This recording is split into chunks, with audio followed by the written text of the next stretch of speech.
அழகே அழகு சீரியல்ல மதிக்காக துணை நிற்கும் சுரேஷ். சுரேஷோட மனமாற்றத்தை கண்டு மயங்கும் மதி.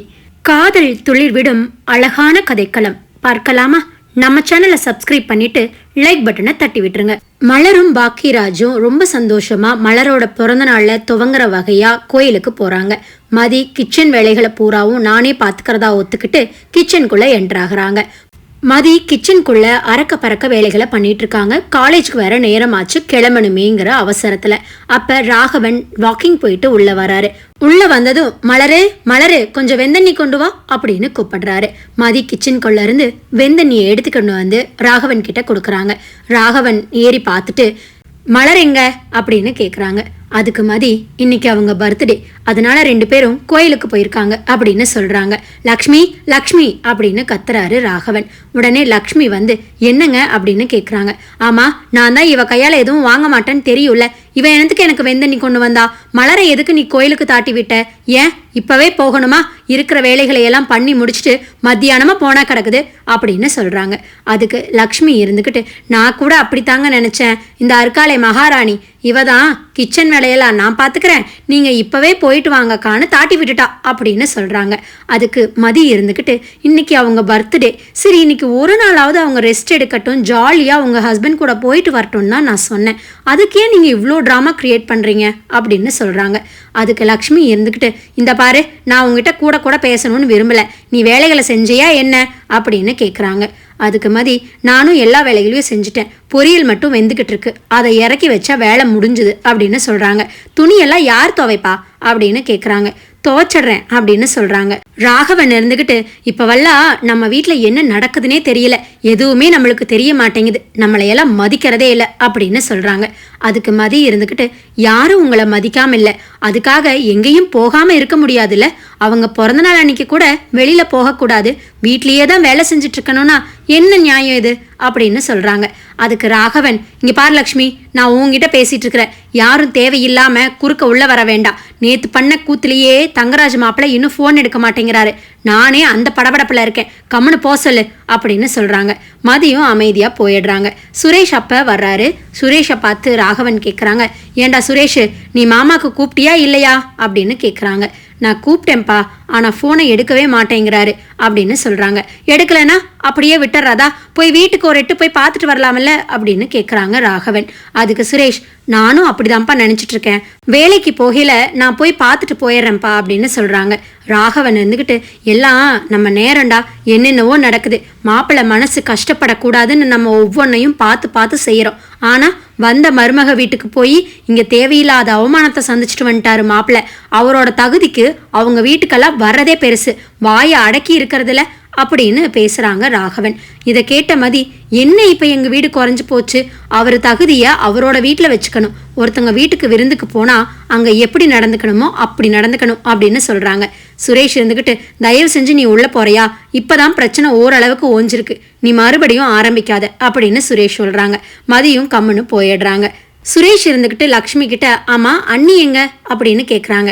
அதுக்கு லக்ஷ்மி அந்த கூத்தை ஏண்டா கேட்குற, என்னமோ இந்த மகாராணி நேத்துத்த பிறந்தவளாட்டமும் உலகத்திலேயே மொத பிறந்தநாள் கொண்டாடுறவளாட்டமும் ஓவரா பண்ணிக்கிறாடா, காலங்காத்தால எந்திரிச்சு குளிச்சுக்கிட்டது என்ன, புது துணி போட்டுக்கிட்டது என்ன, இப்ப புருஷங்கூட கோயிலுக்கு போயிருக்கா, அதை போக வச்சதாரு தெரியுமா உன் பொண்டாட்டி அப்படின்னு சொல்றாங்க லக்ஷ்மி. அதுக்கு சுரேஷ் இருந்துகிட்டு ஓ அப்படியா, இன்னைக்கு அன்னைக்கு பர்த்டேவா, நான் மறந்தே போயிட்டேம்மா அப்படின்னு சொல்றாங்க. இதுல நீ வேற ஏண்டா அப்படின்னு வெறியாகிறாங்க லக்ஷ்மி. சுரேஷ் இருந்துகிட்டு எந்திரிச்சு கிச்சனுக்குள்ள போறாங்க. அங்க மதி எல்லா வேலைகளையும் செஞ்சுக்கிட்டு இருக்காங்க, ரொம்ப பரபரப்பா ஸ்பீடா. அதை பார்த்த சுரேஷ்க்கு இவளை புரிஞ்சுக்கவே முடியல, வீட்டுல எல்லா வேலையும் செய்யறா, ஆனா எதிர்த்தும் பேசுறா, இவளை எந்த கேட்டகரியில வைக்கிறது அப்படின்னு யோசிச்சுட்டு நிக்கிறாங்க. அதுக்கு மதி இருந்துகிட்டு என்ன வேணும் உங்களுக்கு அப்படின்னு கேக்குறாங்க. எனக்கு ஒன்றும் வேண்டாம் அப்படின்னு சொல்றாங்க சுரேஷ். அதுக்கு மதி அப்புறம் எதுக்கு இங்க வந்தீங்க அப்படின்னு கேக்குறாங்க. இல்ல நீ ரொம்ப ஸ்பீடா வேலை செஞ்சுட்டு இருந்த, அதான் ஏதாவது ஹெல்ப் வேணுமான்னு கேட்க வந்தேன் அப்படின்னு சொல்றாங்க சுரேஷ். அதை கேட்ட மதிக்கு ரொம்பவே ஷாக் ஆயிடுது. என்னது நீங்களா ஹெல்ப் நான் கேட்டீங்க அப்படின்னு கேட்குறாங்க மதி. அதுக்கு சுரேஷ் இருந்துக்கிட்டு எதுக்காக நீ இப்படி கஷ்டப்படணும், அண்ணிய வேலையெல்லாம் முடிச்சு வச்சுட்டு போக சொல்லியிருக்கலாம்ல அப்படின்னு கேட்குறாங்க சுரேஷ். அதுக்கு மதி இருந்துக்கிட்டு ஏன் அவங்க மனுஷி இல்லையா, அவங்களுக்கு கஷ்டமா இருக்காதா அப்படின்னு கேட்குறாங்க. அதுக்கு சுரேஷ், அவங்க வீட்டில் தானே இருக்காங்க, நீ இன்னும் கிளம்பி காலேஜ் வேற போகணும்ல அப்படின்னு கேட்குறாங்க சுரேஷ். அதுக்கு மதி, நான் காலேஜ் போகிறோம் தான், ஆனால் அங்கேயாவது எனக்கு ஃப்ரீ பீரியடில் ரெஸ்ட் கிடைக்கும். ஆனால் இங்கே உங்கள் அன்னைக்கு ரெஸ்ட்டுங்கிற வார்த்தைக்கே இடம் இல்லை. காலையில் 5 மணிக்கு எந்திரிச்சாங்கன்னா நைட்டு 11 மணி வரைக்கும் பம்பரமாக சுற்றுறாங்க இந்த வீட்டுக்குள்ளே. பாவம், அவங்க எவ்வளோதான் செய்வாங்க, யாருமே அதை பற்றி கண்டுக்க மாட்டேங்கிறீங்க. ஒரு வேலைக்காரி வைங்க அப்படின்னாலும் வைக்க மாட்டேங்கிறீங்க. என்னதான் பிரச்சனை உங்களுக்கு அப்படின்னு மதி கேட்குறாங்க. அதை கேட்ட சுரேஷ், நான் பேசுகிறேன் அம்மா அப்பா கிட்ட அப்படின்னு சொல்கிறாங்க. மதியும் அதை அமைதியாக விட்டுறாங்க. வெளியில் வந்துட்டு சுரேஷ் இருந்துக்கிட்டு, ஏப்பா நான் உங்ககிட்ட ஒன்று பேசணும் அப்படின்னு சொல்கிறாங்க. என்ன சொல்லு அப்படின்னு கேட்குறாரு ராகவன். இல்லை, வீட்டில் ஆளுங்களும் ஜாஸ்தி ஆயிட்டோம், எல்லாரும் ஒவ்வொரு வேலையிலும் வெளியில் போயிடுறோம், உங்களுக்கும் வயசாகுது, முடிய மாட்டேங்குது, பேசாமல் ஒரு மெய்டு வச்சுக்கிட்டா என்ன அப்படின்னு கேட்குறாரு சுரேஷ். அதுக்கு லக்ஷ்மி இருந்துக்கிட்டு, ஓஹோ கிச்சனுக்குள்ளே போனதும் உன் பொண்டாட்டி காதை கடிச்சு தாட்டி விட்டுட்டாலோ, ஒரு நாள் வேலை செஞ்சுட்டா, அதுக்குள்ளேயே வேலைக்காரி போடுற அளவுக்கு நியாயம் வந்துடுச்சா, மலரும் தான் செய்கிறா இத்தனை வருஷமா, ஒரு நாளாவது வேலைக்காரி போட்டுக்கலான்னு சொல்லியிருப்பாளா, உன் பொண்டாட்டி வேலை செய்யறேன்னு சொல்லும் போதே நினைச்சண்டா ஏதாவது ஒரு 7:30 கொண்டு வந்து விடுவான்னு, அதே மாதிரி கொண்டு வந்துட்டா பாத்தியா அப்படின்னு லக்ஷ்மி சொல்றாங்க. அதுக்கு சுரேஷ் இருந்துக்கிட்டு, அம்மா அவள்லாம் சொல்லலை, நான் தான் சொல்றேன், யார் இவ சமையலெல்லாம் சாப்பிட்றது, கம்முன்னு ஒரு மெய்டு வச்சுக்கிட்டா நம்மளுக்கும் பிரச்சனை இல்லை பாருங்க அப்படின்னு சொல்கிறாங்க. ஏன்ப்பா மெய்டு வச்சுக்கிட்டா சம்பளம் யார் கொடுக்கறது, வீட்டில் இத்தனை பொம்பளைங்க இருக்காங்க, ஏன் வீட்டு வேலைகளை செய்கிறதுக்கு கூட இவங்களால முடியாதா, வேலைக்காரி வச்சுக்கணுமோ, அந்த காலத்துலையெல்லாம் எங்கள் அம்மா 10 பேர்த்த பெற்று வளர்த்துனாங்க, அப்போ எப்படி முடிஞ்சுதாமா அப்படின்னு ராகவன் சொல்கிறாங்க. அதுக்கு சுரேஷ், அந்த காலம் ஓகேப்பா, ஆனால் இப்போ அப்படிங்கல, சுரேஷ் நீ கிளம்பி போய் முதல்ல தங்கராஜ் மாப்பிளைய சமாதானப்படுத்துகிற வழியை பாரு, கண்ட கண்ட நியாயமெல்லாம் பேசிகிட்டு இருக்காத அப்படின்னு லக்ஷ்மி சொல்கிறாங்க. சுரேஷும் அமைதியாக எந்திரிச்சு போயிடுறாரு. எந்திரிச்சு போகும்போது மதி வெளியில் வந்து நின்றுக்கிட்டு, ஒரு நிமிஷம் அப்படின்னு கூப்பிடுறாங்க. சுரேஷும் திரும்பி என்னங்கிற மாதிரி கேட்குறாங்க. இல்லை சாயந்தரம் உங்களுக்கு ஃப்ரீ டைம் இருக்குமா அப்படின்னு கேட்குறாங்க மதி. அதுக்கு சுரேஷ், என்ன எதுக்கு அப்படின்னு கேட்குறாங்க. இல்லை மலர்கிட்ட நான் நேற்று பேசினேன்ல, அவங்க கேக்கே வெட்டினதில்லைன்னு சொன்னாங்க, அதுதான் சரி நம்ம 2 பேரும் சேர்ந்து கேக் வெட்ட வைக்கலான்னு தான் அப்படின்னு யோசிக்கிறாங்க மதி. அதுக்கு சுரேஷ் இருந்துக்கிட்டு, ஓகே நான் பர்மிஷன் போட்டு நேரமே வரையில் நானே கேக் வாங்கிட்டு வந்துடுறேன் அப்படின்னு சொல்கிறாங்க சுரேஷ். அதுக்கு மதி, இல்லை நீங்கள் காலேஜ் பண்ணிட்டீங்கன்னா என்னை பிக் பண்ணிட்டு 2 பேருமே சேர்ந்து வாங்கிக்கலாமே அப்படின்னு சொல்கிறாங்க. சுரேஷ்க்கும் ஷாக் ஆகிடுது. சரி ஓகே அப்படின்ட்டு போயிடுறாங்க சுரேஷ். மலரும் பாக்கியராஜும் கோயிலிருந்து வந்துடுறாங்க. வந்ததையும் பாக்கியராஜ் ஆஃபீஸ் கிளம்புறக்காக ரெடி ஆகிட்டு இருக்காரு. அப்போ மலரை கூப்பிட்டு லக்ஷ்மி இருந்துக்கிட்டு, ஏமா மகாராணி, என்ன கோயிலுக்கு தான் போனீங்களா இல்லை எங்கேயாவது ஸ்ரீரங்கத்துக்கே போயிட்டு வந்துட்டீங்களா, என்ன இவ்வளோ நேரமா இந்த இருக்கிற கோயிலுக்கு போயிட்டு வர்றதுக்கு, அங்கே போய் அரட்டை அடிச்சுட்டு வந்தீங்களாக்கும் அப்படின்னு லக்ஷ்மி சொல்கிறாங்க.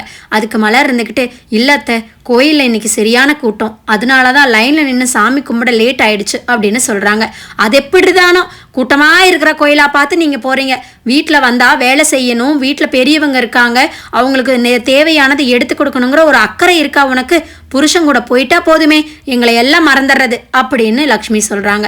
பாக்கியராஜ் இருந்துக்கிட்டு, அம்மா நிஜமாலுமே கோயிலில் கூட்டம் அப்படிங்கிறாங்க, உடனே வந்துருவியா உன் பொண்டாட்டிக்கு சப்போர்ட்டுக்கு, போடா உனக்கு வேலைக்கு நேரமாச்சுல, கிளம்புற வழியை பாரு அப்படின்னு சொல்கிறாங்க. மலர்கிட்ட, மலரு மச நிற்காம துணியெல்லாம் கிடக்குது, போய் தப்பி போடு, இருக்கிற வேலைகளையெல்லாம் பாரு, வீடெல்லாம் துடைக்கணும், கசகசன்னு இருக்குது அப்படின்னு சொல்கிறாங்க லக்ஷ்மி. மலர் அடுத்த வேலைகளை ஸ்டார்ட் பண்ணுறக்காக கிளம்பிடுறாங்க. பாக்கியராஜ் மலர் படுற கஷ்டங்களை பார்த்துக்கிட்டே மனசு கேட்காம ரொம்ப சோகமாகவே வண்டி எடுத்துகிட்டு ஆஃபீஸ் கிளம்பிடுறாரு. இதுதான் இனி வர எபிசோடுகளில் நடக்க போகுதுன்னு நான் நினைக்கிறேன் ஃப்ரெண்ட்ஸ். நீங்கள் என்ன நினைக்கிறீங்கன்னு மறக்காமல் கமெண்ட்டில் சொல்லுங்கள்.